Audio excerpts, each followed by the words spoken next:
this edition of the Science News, which is a Kalimpong Science Center presentation. And in this presentation as well, we will cover interesting, fascinating facts from the world of science. In this episode, the first news that we're covering is from the world of ants. Analysis of ant colonies could improve network algorithms. An analysis of ant colony behavior could give us better algorithms for network communication, say investigators.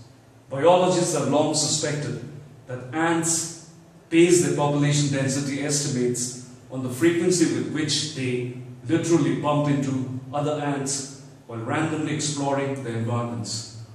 The theory gets new support from a theoretical paper. The paper shows that observations from random exploration of the environment converge very quickly on an accurate estimate of population density. Indeed, they converge about as quickly as is theoretically possible. It's intuitive that if a bunch of people are randomly walking around an area, the number of times they bump into each other will be a surrogate of the population density. This is what Cameron Musco, an MIT graduate student in electrical engineering and computer science, has to say. So what you're doing is giving a rigorous analysis behind that intuition and also saying that the estimate is a very good estimate rather than some coarse estimate. So the world of ant reveals a very interesting fact. So the second news that we cover in this episode is from the world of mammals. This mammal actually has the world's slowest metabolism. There are degrees of slothfulness even when it comes to sloths, and three-toed sloths may lie the most slothful of all, new data show. Researchers studied actually two species of sloth in Costa Rica. They measured the rate at which these animals' bodies operate, converting food to fuel and growth. And this metabolic rate in one species of three-toed sloth was actually the lowest ever recorded, not just for a sloth, but for any mammal.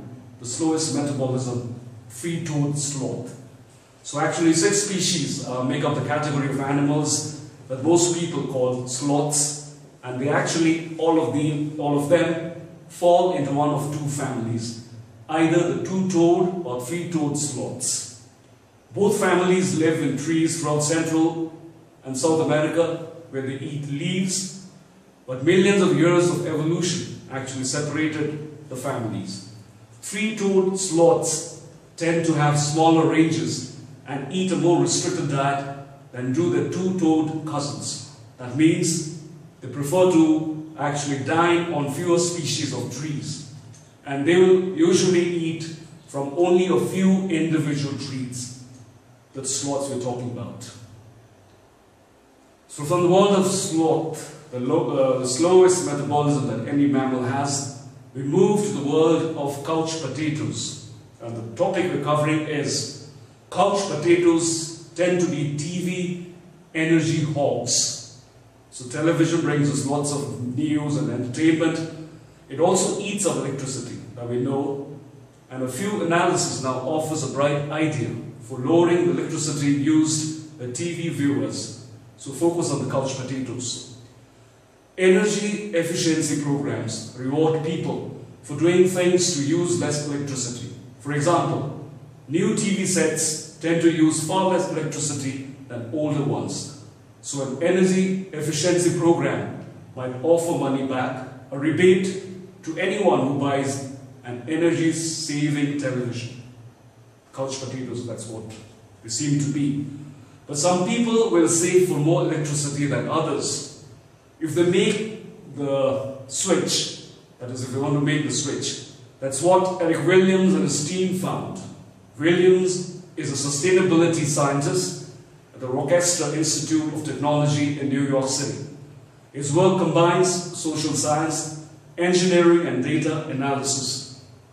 He and his team focus, and they've always focused on how people use their televisions And to do that, they mined data from the American Time Use Survey. The US Bureau of Labor Statistics conducts this survey. Each year, it kind of questions people, close to 11,000 people, to spell out how they spend their time the day before. So from the world of couch potatoes covering, or actually entering into another news, like the previous three, all very interesting. Fab Lab brings school science to television. So half of all United States workers are women. Still, women hold less than 1 in every 4 jobs in science, technology, engineering, and math, the so-called STEM fields, S-T-E-M. So that's according to a US Department of Commerce study. A new weekly television show, and to change that, called Fab Lab. It features school science news, fun experiments, and interactive elements designed to engage twins and teens in STEM projects. The Fab Lab shows kids are engaged to STEM and they're solving problems in a real, everyday way, says Tyson Brown. Mr. Brown works for the National Science Teachers Association in Arlington. He also works with the new show's developers. His role is to ensure that the science they present is accurate and that any projects they call for will be safe. The premise of the show is unique and valuable according to Mr. Tyson Brown. Fab Lab is an interesting topic to kind of cover in this episode. You can check it out on YouTube as well. Now, to covering another news in this interesting episode, it's from the world of science within the Indian territory. ISRO launches record 20 satellites from Sriharikota. ISRO on 22nd June 2016 launched a record 20 satellites in a single mission from the Satish Dhawan Space Center in Sriharikota in Andhra Pradesh.